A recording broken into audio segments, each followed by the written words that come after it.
Environmental Protection Agency is supposed to be keeping our air and our water clean, not conducting surveillance and smear campaigns against independent scientists. And yet, in a News Nation exclusive, newly released emails show that is what was happening after the East Palestine train disaster in February of 2023. The target? An environmental scientist whose tests contradicted the EPA's narrative that there were no dangerous levels of toxins in the area. Local residents were told the official story. Their neighborhoods were safe, and some of those who dared to disagree found themselves in the EPA's crosshairs.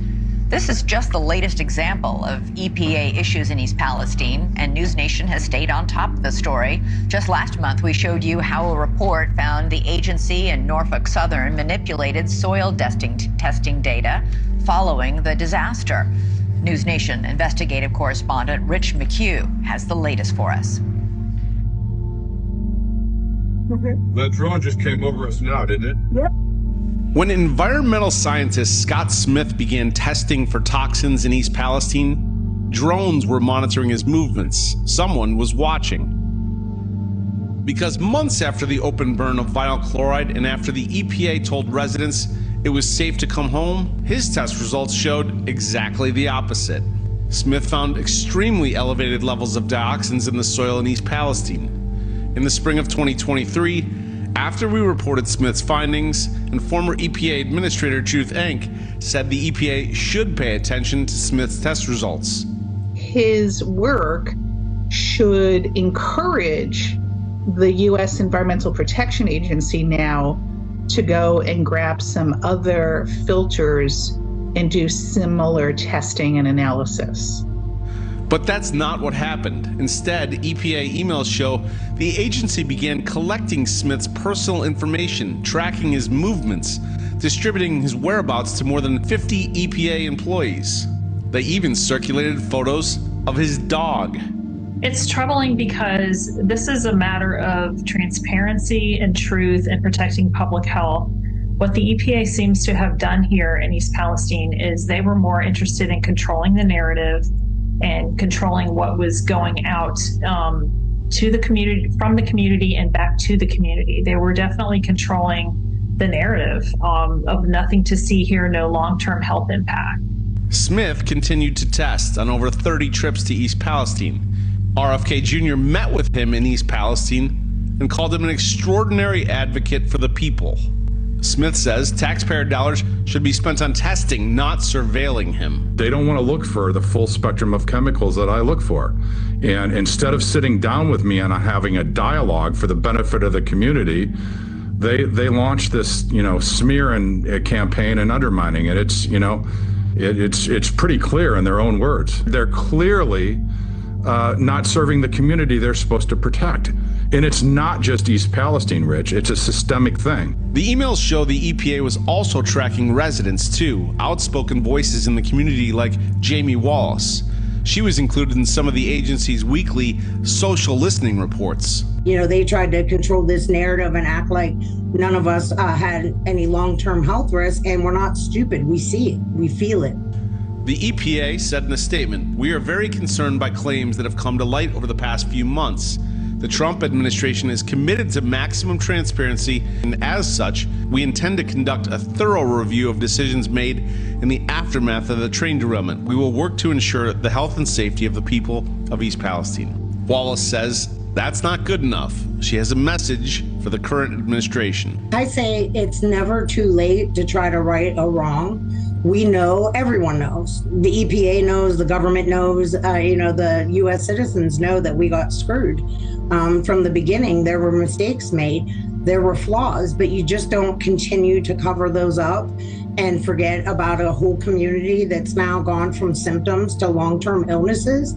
What you do is you try to make that right. In speaking with residents and with Smith, they say this ultimately proves what they knew all along. Now they say they want solutions and that it's time for a congressional investigation. They need to jail every single person involved in that cover-up. How does that saying go? What's the difference between fact and conspiracy? about 6 months, and we all knew this was going on. They had people testing the water on live video at the time if you knew where to look, and they were getting results back showing that the water was contaminated, the soil was contaminated, even the air was contaminated for a while. And it took all of 10 seconds listening to their narrative to realize that not only were they lying to everyone, but they never had any intention whatsoever of even in the future letting these people know what kind of danger they were in this area from that train derailment. Our federal government does absolutely nothing but lie to its citizens and steal our tax dollars. If this is the way they're going to run the EPA, what's the point in even having it? And they nearly got away with this by simply sweeping it under the rug. But if one of us fills in a mud puddle in our driveway that they determine to have environmental impact on some endangered species of turtle or something, we get smacked with a $100,000 fine. Well, here's a little something that should make you think. Bill Gates declares the end of the smartphone era and unveils its surprising replacement. Let's see what the replacement is going to be of our smartphones. Bill Gates announces the conclusion of the smartphone age and unveils electronic tattoos as the next big innovation. Interesting, electronic tattoos. Here's a quote directly from Gates. The key advantage, these tattoos are integrated into the body. Imagine having a device embedded in your skin that lets you interact with the world through simple gestures or touch. It's sleek, unobtrusive, and possibly more intuitive than anything we've seen so far. The tattoos are powered by tiny nanocapacitors, and they don't require bulky batteries or displays, making them a far more subtle alternative to today's mobile devices. And let's see exactly what they'll be used for. A communication conduit facilitating messaging, internet browsing, and door unlocking. A health monitor observing metrics such as heart rate, body temperature, sleep patterns, and early illness detection. Also, a security apparatus functioning as a password, digital identification, or payment method. Call me crazy, but the mark of the beast will soon fall upon those who dwell on the earth. The technology is here. The technology is front of our eyes. Today is the day of salvation. Between Captain Brainchip over here and his Neuralink transmitter and Bill Gates' electronic tattoo, I think today would be a good day to put your faith in your faith alone, in Jesus Christ. When is this guy going to go away? Seriously. I've heard a lot of people try to argue that he's the Antichrist, but the Antichrist is supposed to be generally well regarded at first. And I've yet to come across a single person who wants anything to do with this guy. He is literally out here giving speeches about depopulating the earth, and every product that he comes out with is either some injectable or something that's supposed to be consumed. Who in their right mind would trust anything this guy has his fingerprints on? And he doesn't even try to hide his intentions, yet people still keep teaming up with him to launch these depopulation products. And all these folks are doing is exposing themselves by being associated with him. There's no way I'm getting one of these things, and I really don't expect people will want to switch to these things anyways. I'm sure there'll be some tech junkies that will become early adopters, but everybody's obsessed and addicted to their screens. There ain't no screen on this thing. It's literally a tracking device with a digital ID in it. No thank you. Hey, don't forget to click like and subscribe if you haven't already. I try to post every day, Monday through Friday. They're coming after your kids and nobody's talking about it. As if California couldn't get any worse, tell me why Democrats just passed AB 495. I'll tell you why nobody's talking about it, because Democrats are trying to sell this as a family safety bill in order to protect immigrant children if their parents are ever detained. But without knowing it, it is shredding your parental rights over your children. So here's everything you need to know. AB 495 proclaims that it is trying to help immigrant families plan childcare if a parent is detained by ICE. But on the surface, it says that. What does it say beneath the surface? What they're not telling you is that this bill actually allows any unrelated adult with a signed affidavit to legally take custody and make medical decisions without parental consent to your child. We're talking about neighbors, teachers, clergy, even strangers who claim to have a mentorship relationship with your children. No background check, no court oversight, just one page and boom, they are next of kin. That affidavit lets them authorize immunizations, mental health treatment, even gender-related care, all without notifying their biological parents. Meaning your child could be taken for treatment and you will have no idea it ever happened. Court records are locked down, confidential, and withheld from non-parties. That includes you, the parent, and you want to keep tabs on your kids? Good luck. Even Heritage is warning that this opens the door to child kidnapping, and Californians are now giving abductors a legal pathway to take your kids as long as they fill out an affidavit. So this is a warning to every parent. AB 495 sounds nice, but it is a stealth attack on your parental rights. They are really building a back door where strangers can take custody of your children. And this has got to be stopped before it's too late. If you find that shocking, just wait.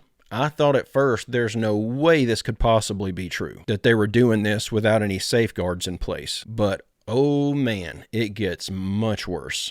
Talk about AB 495, a bill that you are warning could legalize child. I mean, those are fighting words, Pastor Hibbs. Yep. I trust your contention. Educate us. We have a lot of time here, so please, what is this all about? Charlie, I have it in front of me, and the preamble to this is I never thought in my lifetime that I would stand before our congregation of over 10,000 adults and say, if this bill passes, you need to get your kid out of public school and into private school or homeschool, or you need to leave the state of California. That was not hyperbole. That was not any form of a joke. Dead serious. AB 495. It's Charlie, and it's actually an anti-Trump, anti-ICE bit of legislation written by Assembly member Celeste Rodriguez, and it is this: that if the bill passes, that is, if Gavin Newsom signs it into law next week, that you can go to the state website in your home, you can download an affidavit, you can check the box that says, did you attempt to reach out to the parents regarding the possession of the child? Check the box, yes or no. If the person who downloaded this affidavit checks the box yes, they sign their name, they go down to the local school where this child is, your child, my grandkids, and they can bring the child. The school board has to relinquish the child's possession into the hands of the requester, because here's the bill. Because it is a bill of compassion. It is to shield children against ICE taking their parents during the school day without the child now having a place to go home to, an occupied home with mom and dad. And so it's a compassion bill, Charlie. It is going to protect the child. Here's how it protects the child.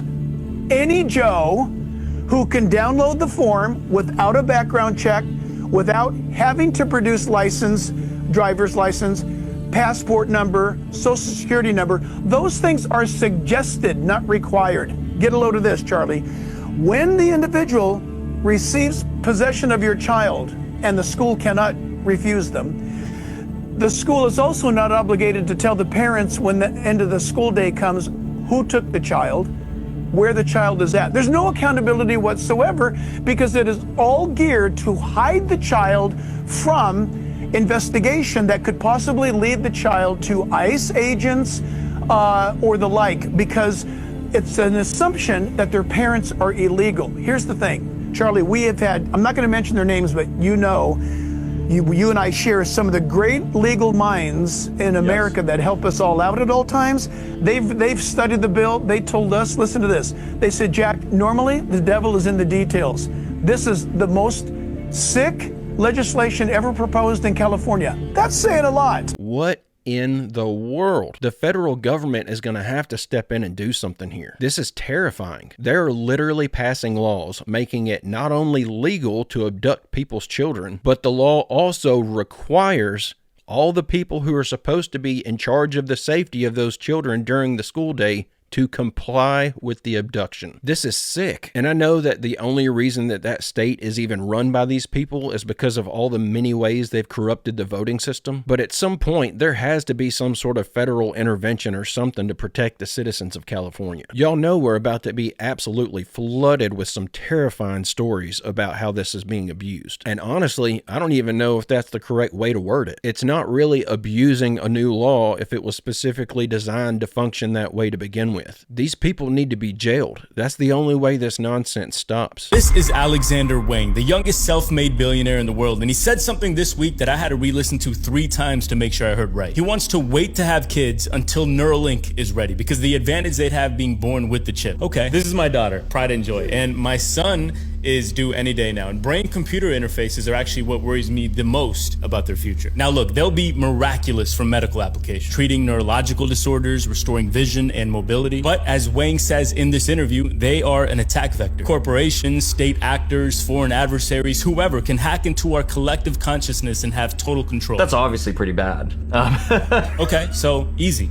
Just don't get chipped. Well, in the 2000s, if you didn't take steroids as a baseball player, somebody who did was going to take your contract. When my daughter's in her 30s, not being chipped will be economically disadvantageous. Wang makes the point that AI improvement is going to so rapidly outpace human innovation that we will need some sort of interlink between our brain and AI to not get left in the dust. It's going to be pretty critical if we want humans to remain relevant as AI keeps getting better. By the way, Wang knows a thing or two about this stuff. Because of his work at scale, he has an inside scoop on a lot of the big research labs. I think it's part of the reason that Zuck just spent $14.3 billion bringing him over to Meta to lead their new super intelligence unit. Mind reading and mind control are like, that is where the technology will go over time. And so, like any advanced technology, we have to not that up. Look, these conversations we need to be having at a global scale. I would love to interview Alexander Wang for this channel if somebody out there can set it up. I really believe that the next 10 years are quite possibly the most consequential in the history of our species. And I think Wang will be one of the major players stewarding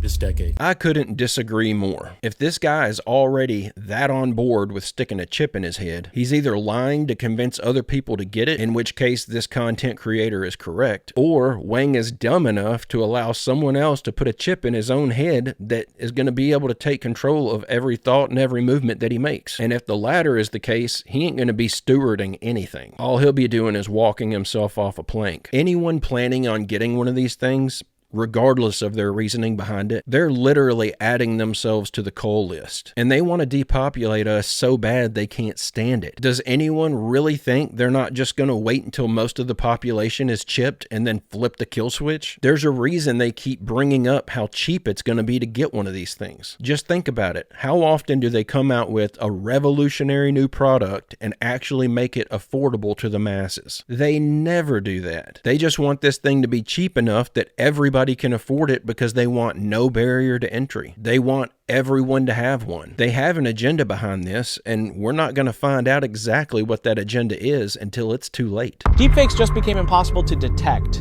The one method we trusted to spot fake video just got completely destroyed by AI that learned to fake heartbeats. Scientists thought they were clever. They built detection systems that looked for tiny color changes on faces caused by blood flow. Real humans have subtle heartbeat signals. Fake videos don't. Problem solved, right? Wrong.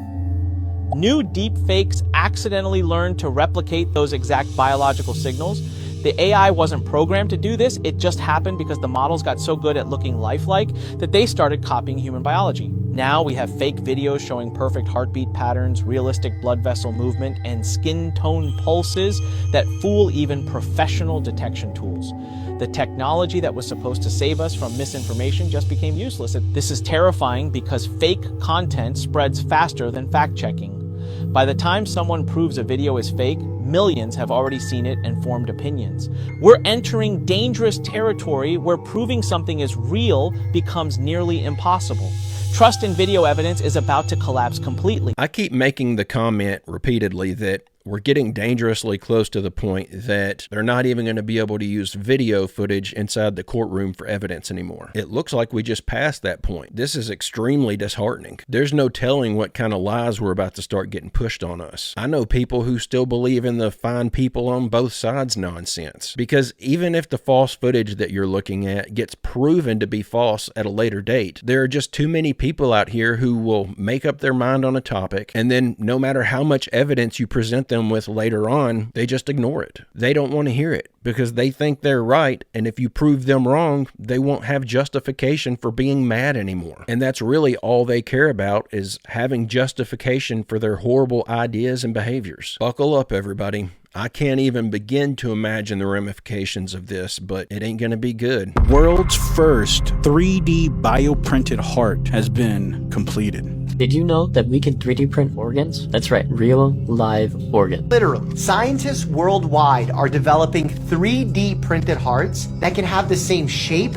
and build as the heart they're looking to replace. A printer could generate a synthetic heart that looks identical to the heart you already have. Dense cell clusters called organoids, speeding up the process without compromising on the organ's intricate structure. Advances in bioprinting technology, scientists and doctors can now create functional human organs using special 3D printers. These printers use bioink made from living cells to construct tissues layer by layer to completely mimic and replicate the structure of natural organs. We're trying to print a beating, functional heart tissue from scratch using 3D bioprinting. We have to go back to the stem cell state, and then you instruct them to become beating cardiomyocytes, heart cells. We can print a vascular network, and after 16 days, you can see this whole tissue is now fused and it's beating synchronously. Scientists from Tel Aviv University in Israel have produced the first 3D printed heart containing human tissue and blood vessel.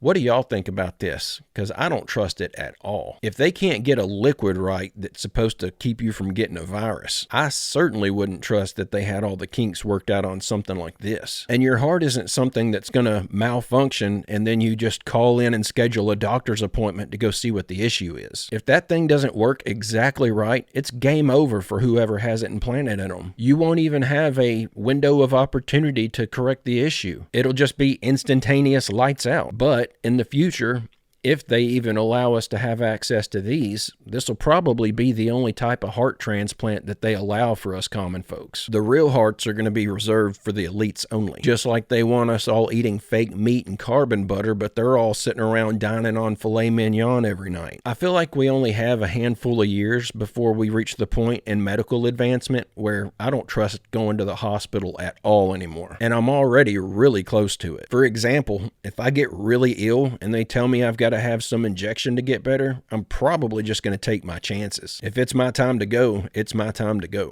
When I was in anesthesiology residency training, they asked me to go up to ICU and bring down a brain dead man to become an organ donor.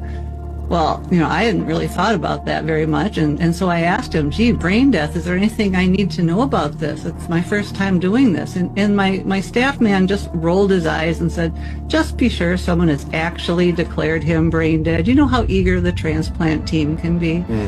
Well, I went up there and I found my patient, and he didn't look dead. His heart was beating. He had a good blood pressure, good heart rate. His oxygen saturation was great. He looked just like every other ICU patient I'd taken care of, and in fact better than most. And in my gut I knew something was wrong, but I had been taught by my authorities that this man was dead. So I came back to the operating room and I found the staff anesthesiologist who was going to be supervising me, and I presented the case to him, and he asked me for my anesthetic plan of care. And I said, well, I think I'll use a paralyzing agent because, surgeons get heavy when people move during surgery. And I'll give him some to blunt any heart rate or blood pressure swings that might damage his organs. And the doctor looked at me and he said, well, are you going to give him anything to block consciousness? Well, I was stunned. I said, well, why would I do that? Isn't he dead? And he just gave me this long, slow look over his surgical mask, and he said, why don't you give one just in case? And he walked away. Now, Brandon, my gut was telling me this is wrong. Something is really going on wrong here. But, may God forgive me, I cave to my authorities and the push that everyone was taking to take this man and get this case done. And I did what I was told. I took the man to the operating room. I gave him the anesthesia we had planned to do. And I'm here to tell you, he reacted to the incisions, to the bone saws, to the removal of pieces, just like any other patient. He required the same types and the same amounts of anesthesia. And, I told this story to a friend of mine who's a pathologist, and, she told me when she removes organs during an autopsy in the morgue, she doesn't need to give any of these drugs. So this is what set me on this journey to find answers. Wow.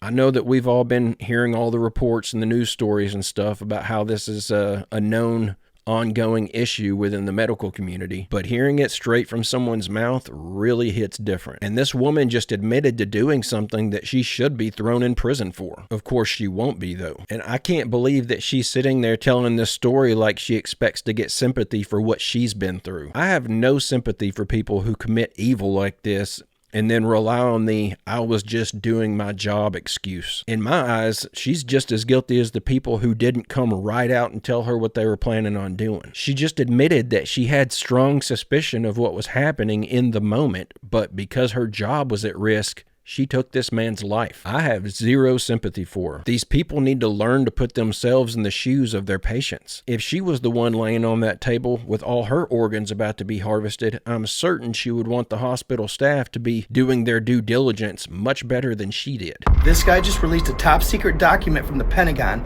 where it states that they have made contact with sentient beings aboard the space probe heading towards Earth, 31 Atlas. In his original video, which gained some traction on TikTok, there were many questions left on the table because the document he provided had a lot of misspelling and errors in it. In part 2, he explains that the reason he did that is when he would try to upload the original document, which I will post at the end of this video, TikTok would stop the video and immediately ban the account associated with what he posted. But then he eventually realizes the reason they did that is because he didn't redact the information in the names associated with the document. What he claims is that he has the same name as one of the top military officials within the Pentagon. The only thing separating the two is the middle initial.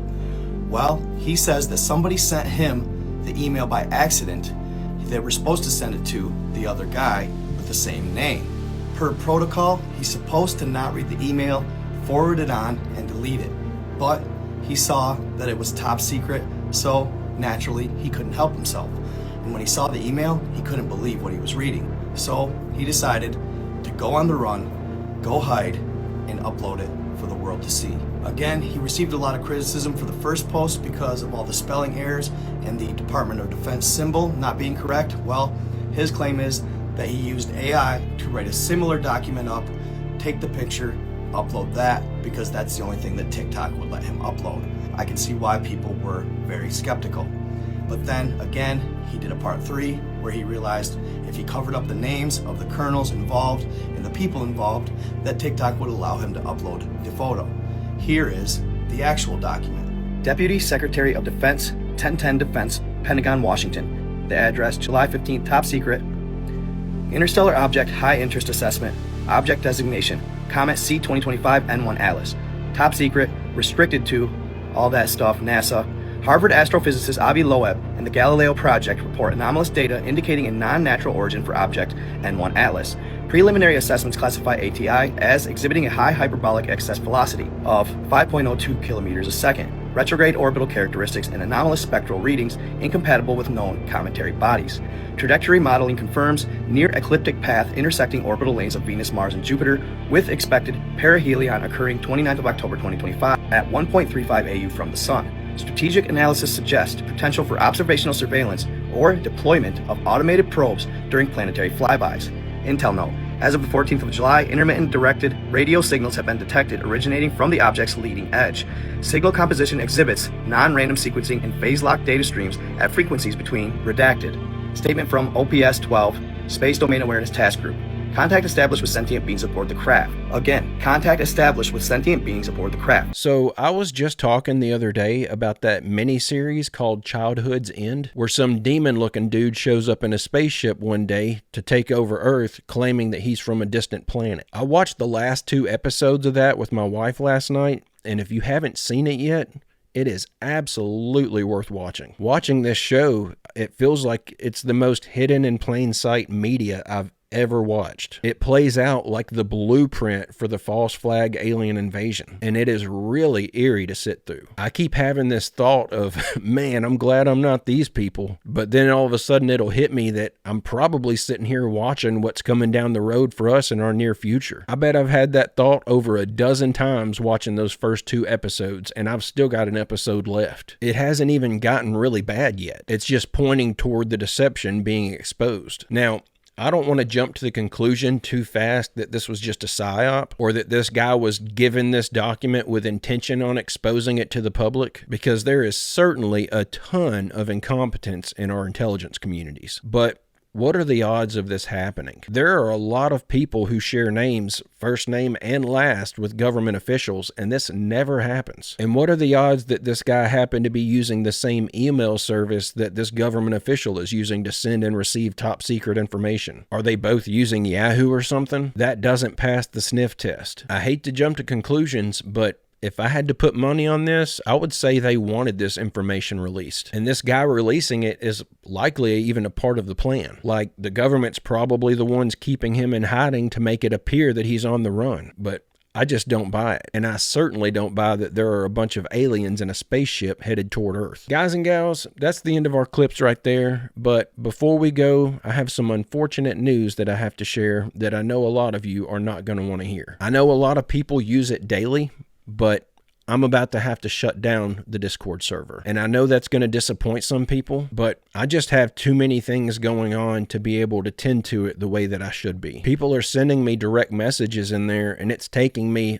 on average over a month to even reply to them. I've just got too much going on, and I need to refocus all my attention back to making content. But I wanted to give everyone a heads up instead of just shutting it down, because I know a lot of you have made friends with each other in there. And I wanted to give y'all the opportunity to exchange information with one another before I just shut the server down. I didn't want to take the chance that a bunch of people would end up losing out on close friendships they had built in the Discord because they hadn't yet exchanged information. Just remember to be careful who you choose to give that information to. But I'm also about to shut down my merch store for a bit. I've just got too much going on right now, and if it hadn't have been for Dave taking care of the Discord pretty much all on his own, it wouldn't have lasted this long anyway. I just don't have enough time in the day to make these videos and keep up with all this other stuff. However, the merch store will likely eventually make a comeback. But if you want to buy yourself a shirt or a hat, or you want to exchange information with a buddy that you made in Discord, you've got until approximately 5 p.m. on Sunday to do that. After that, everything will be deactivated. I'm shifting all my focus back to just making content for a while until I can get things a little smoothed out and stop having so many hiccups. I really hope that all of you understand. But guys and gals, I'm going to go ahead and end the video right there. I hope y'all enjoyed the clips we watched together today. I'll be back tomorrow for my 5th video of the week, so I hope you come back to join me. Don't forget to leave a like and subscribe if you haven't already. I hope everyone has a great, safe, fantastic rest of your day, and I will see you all in the next one.